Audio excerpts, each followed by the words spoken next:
دوستو، تابوت سکینہ ایک ایسا تابوت جو بنی اسرائیل کے لیے اپنی جان سے بھی زیادہ قیمتی تھا۔ کیوں تھا یہ تابوت اتنا اہم بنی اسرائیل کے لیے، اور کیوں ہے یہ تابوت اتنا اہم آج کے یہودیوں کے لیے؟ اس تابوت میں ایسا کیا تھا جس کو پانے کے لیے آج بھی یہودیوں نے زمین و آسمان ایک کر ڈالا؟ اور یہ تابوت کیوں اتنا قیمتی ہے یہود کے لیے، اور ان بنی اسرائیل کے لیے کیوں اتنا قیمتی تھا؟ یہ تابوت جس کی تلاش میں آج بھی یہودی لگے ہوئے ہیں اور کسی بھی قیمت پر اس تابوت کو حاصل کرنا چاہتے ہیں۔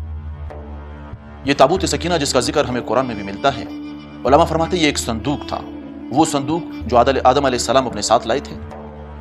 بعض روایت میں آتا ہے کہ آدم علیہ السلام یہ صندوق اپنے ساتھ لائے، اور آدم علیہ السلام کے بعد آدم علیہ السلام کے بیٹے شیس علیہ السلام کو یہ صندوق ملا، اور اس کے بعد نوح علیہ السلام کو، پھر ابراہیم علیہ السلام کو، پھر موسیٰ علیہ السلام کو، اور پھر بنی اسرائیل کے پاس اس طرح یہ صندوق پہنچا۔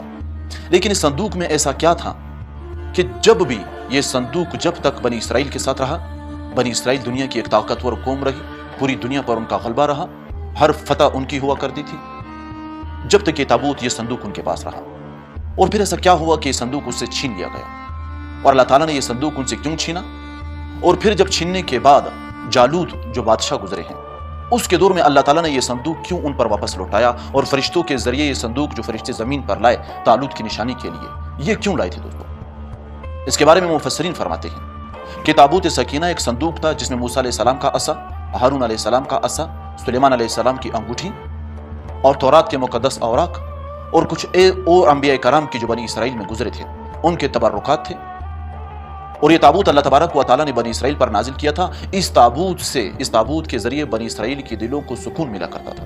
اس کا ذکر اللہ تبارک و تعالیٰ نے قرآن میں فرمایا، سورہ بقرہ میں اس کا ذکر موجود ہے کہ جب سورہ بقرہ میں اللہ تبارک و تعالیٰ نے طالوت کو بادشاہ بنا کر بنی اسرائیل کی طرف بھیجا اور انہوں نے ماننے سے انکار کیا اور نشانی مانگی، تب اللہ نے فرمایا کہ تمہارے لیے اس کی نشانی یہ ہوگی کہ فرشتے تمہارے پاس وہ تابوت سکینہ لے کر آئیں گے جو تم سے چھین لیا گیا تھا۔ لیکن یہ بنی اسرائیل سے چھینا کیوں گیا؟ اور جب تک یہ بنی اسرائیل کے بیچ میں رہا دوستو، اس تابوت کی وجہ سے بنی اسرائیل کو بڑی کامیابی ملی۔ سیاست میں ہر جگہ بنی اسرائیل کامیاب رہے، حکومت میں کامیابی بنی اسرائیل کی تھی، جنگوں میں کامیابی بنی اسرائیل کی تھی۔ لیکن پھر وقت کے ساتھ چلتے چلتے جب بادشاہ بخت نصر اس نے جب یروشلم پر حملہ کیا، یروشلم جس کو آج بیت المقدس یا مسجد اقصیٰ کہا جاتا ہے، جب بادشاہ بخت نصر نے اس پر حملہ کیا اور وہاں پر جتنے یہودی تھے ان سب کو مار گرایا اور یروشلم کو پورا کا پورا جلا دیا، اور ہیکل سلیمانی وہ عبادت خانہ جس کو سلیمان علیہ السلام نے جنات کے ذریعے تیار کیا تھا اس کو بھی جلا دیا اور گرا دیا اور ختم کر دیا، اور وہاں پر جو باقی بنی اسرائیل بچے تھے ان کو اپنے ساتھ قیدی بنا کر بخت نصر اپنے ساتھ لے گئے۔ یہ ہوا کیوں دوستوں؟ یہ ہوا اس لیے کہ جب تک تابوت بنی اسرائیل کے پاس تھا وہ طاقتور تھے، ہر چیز میں آگے تھے، لیکن جب بنی اسرائیل گناہوں میں مبتلا ہوتے تھے تو یہ تابوت ان سے چھین لیا جاتا تھا۔ اور جس قوم کے پاس، ان لوگوں کا ماننا یہ تھا کہ جس قوم کے پاس یہ تابوت رہے گا، یہ صندوق رہے گا، وہ قوم ہر مارکے میں، ہر فیلڈ میں، ہر چیز میں سب سے ہمیشہ آگے رہے گی۔ اور آج کے یہودیوں کا بھی یہ ماننا ہے کہ ہم جو آج اتنے پیچھے ہیں، یا ہماری جو تعداد کم ہے، یا ہمارا جو ملک کم ہے، یا ہم پیچھے رہ گئے ہیں ان کے ذہن کے مطابق، تو صرف اس کی وجہ یہ ہے کہ ہمارے پاس وہ صندوق آج موجود نہیں ہے۔ اور یہی وجہ ہے کہ اس صندوق کو پانے کے لیے وہ ہر ممکن کوشش کرنے کو تیار ہے کہ جب یہ صندوق ہمارے پاس آئے گا تب ہماری کھوئی ہوئی عزت ہمیں واپس ملے گی، ہمارا وقار ہمیں واپس ملے گا، ہمارا روب و دبدبہ ہمیں واپس ملے گا۔ لیکن جب بنی اسرائیل گناہ میں مبتلا ہوئے اور ان سے اللہ کی نافرمانیاں ہوئی، تب اللہ تعالیٰ نے یہ تابوت ان سے واپس لیا۔ اور جب واپس لیا کس طرح لیا کہ بخت نصر نے جب یروشلم پر حملہ کیا اور وہاں کے پورے یروشلم کو جلا دیا اور ہیکل سلیمانی کو بھی تباہ کر دیا اور گرا دیا اور اس پورے علاقے کو جلا کر راکھ کر دیا۔ اس کے بعد یہ تابوت سکینہ کس جگہ گیا کسی کو کوئی پتہ نہیں۔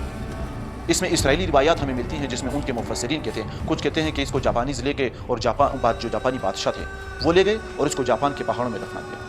کچھ کہتے ہیں کہ نہیں یہ ساؤتھ افریقہ چلا گیا، اور کچھ کہتے ہیں کہ نہیں کہ یہ بیت المقدس کے آس پاس ہی کہیں دفن ہے۔ یہی وجہ ہے کہ آج کے یہودی یہ چاہتے ہیں کہ ہم بیت المقدس کو گرائیں اور اس کی زمینوں کو کھودیں، وہاں سے ہمیں ہیکل سلیمانی ملے گا۔ ہیکل سلیمانی وہ عبادت خانہ جس میں یہ تابوت رکھا گیا تھا، اور اس تابوت کی زیارت کے لیے یہ لوگ آیا کرتے تھے، اور جب تک یہ تھا ان کے دلوں کو سکون ملا کرتا تھا جس کا ذکر اللہ نے قرآن میں فرمایا۔ لیکن جب یہ ان سے چھین لیا گیا اور وقت کے چلتے چلتے جالوت جو ایک بادشاہ گزرا ہے، جب اس کا ظلم بنی اسرائیل پر بڑھا، تب اللہ تبارک و تعالیٰ نے طالوت ایک بادشاہ کو مقرر فرمایا، اور شموئیل علیہ السلام جو نبی گزرے اس دور میں طالوت کو بھیجا۔